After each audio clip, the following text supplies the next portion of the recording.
नमस्ते, आप सभी का स्वागत है मेरे इस चैनल में चिराग एस्ट्रोलॉजी। और हम राहु की महादशा की बात कर रहे हैं और उसमें हम 6 भाव तक हमने देख लिया है। हम दशा के साथ साथ भाव मतलब स्थान में राहु कहाँ है वो भी देखते हुए जा रहे हैं ताकि हमको थोड़ा क्लोज रिजल्ट्स मिले।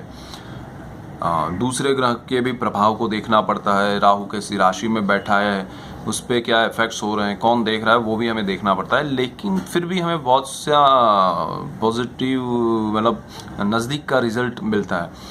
सो इसीलिए मैं स्थान के हिसाब से जा रहा हूँ। सो स्थान के हिसाब से 7वें भाव में राहु की उपस्थिति और उसकी दशा क्या इफेक्ट्स देता है।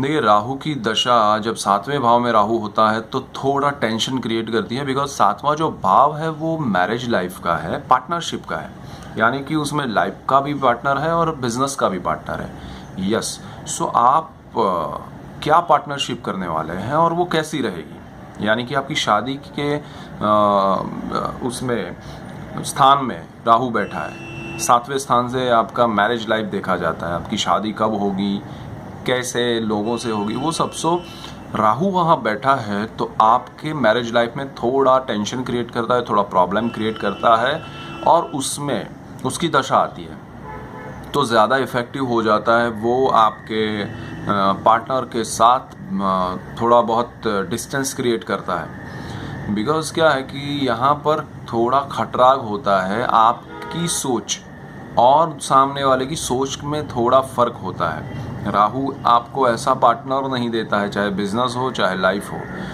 क्योंकि यहाँ पर राहु जो है वो थोड़ा आपकी सोच जो है वो हमेशा अलग रहती है।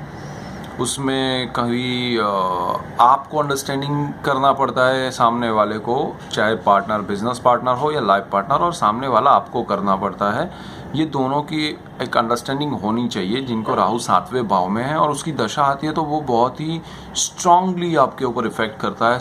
आपकी शायद बिजनेस की पार्टनरशिप तो मोस्ट प्रोबेबली वो तोड़ देता है, और वो भी उस तरह की जिसमें आप सच्चे होते हैं थोड़े बहुत, आपको लगता है कि हाँ मैं जो कर रहा हूँ वो सही है, लेकिन सामने वाला मेरा जो पार्टनर है बिजनेस में वो समझ नहीं रहा है, और राहु की दशा आती है तो उसमें आप ज़्यादा हाइपर हो जाते हैं एंड आप उसमें रिएक्ट करते हैं एवरीथिंग एवरी टाइम। सो वो रिएक्शंस अल्टीमेटली उसको ब्रेक कर देते हैं, वो पार्टनरशिप को। और इसमें गलती नहीं है, लेकिन वो रिएक्शंस बहुत स्ट्रांगली होते हैं और वो राहु आपको जेन्युइनली रिएक्शंस दिलाता है। सो वो महादशा में आपको पार्टनरशिप अच्छी हो और दूसरे ग्रह आपकी कुंडली में अच्छे हो तो आपकी फेवर में वो रिजल्ट्स आते हैं। लेकिन अगर वो राहु आपका ख़राब हो, आपकी कुंडली में दूसरे ग्रह जो पार्टनरशिप, अगर वो जिस स्थान में बैठा है 7वें स्थान में, उसका जो मालिक है वो कहीं दूसरे किसी भाव में नीच का होके या ख़राब स्थिति में नहीं है, वो आपको देखना पड़ेगा। अगर वो ऐसा है तो राहु की दशा में आपको उसके नेगेटिव रिजल्ट्स मिलते हैं। इवन शादी में भी थोड़े प्रॉब्लम्स क्रिएट होते हैं, बिकॉज यहाँ जो राहु के सामने बिल्कुल सामने जो स्थान है वो पहला स्थान है जो हमारी मानसिकता को दर्शाता है, हमारी मेंटालिटी, हमारी साइकी को वो स्थान से पता चलता है, और वहाँ केतु बैठा होता है। सो केतु आपके दिमाग को कैप्चर करके बैठा है और राहु की दशा चल रही है, एंड आपको टोटली उसमें ये होता है कि अब मुझे राहु की दशा में कि मुझे इसके डिसीजंस लेने हैं, मुझे अभी नतीजा चाहिए। सो आप ज़्यादा हाइपर हो जाते हैं। सो राहु की दशा बहुत लंबी भी होती है, सो वो डिसीजन लेने में, यहाँ पर अगर गुरु बैठा है राहु के साथ तो चांडाल योग कर देता है 7वें भाव में।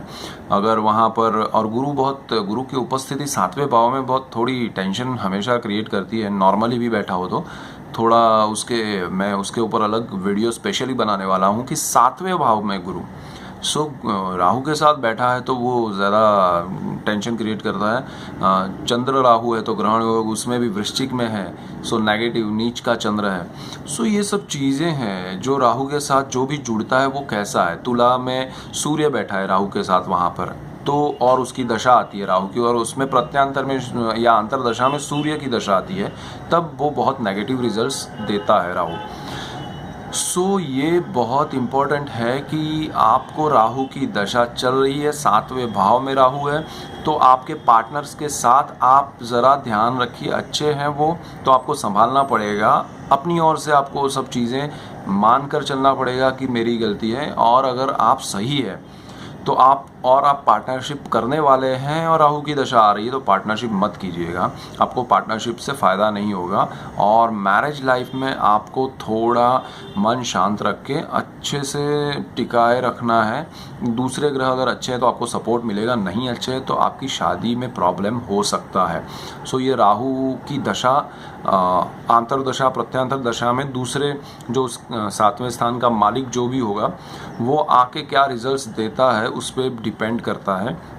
वो कहीं नेगेटिव रिजल्ट्स नीच के होकर बैठे हों तो नेगेटिव रिजल्ट्स देते हैं। सो ये सब आप देखिएगा। गोचर के ग्रह उस स्थान में आ रहे हैं सो वो भी नेगेटिव रिजल्ट्स देते हैं। जैसे अगर सिंह राशि है 7वें भाव में और वहाँ राहु अभी गोचर में है, सो वो गोचर का राहु आपको क्या इफेक्ट करेगा, जन्म के राहु पर से जाता है और राहु की दशा चलती है।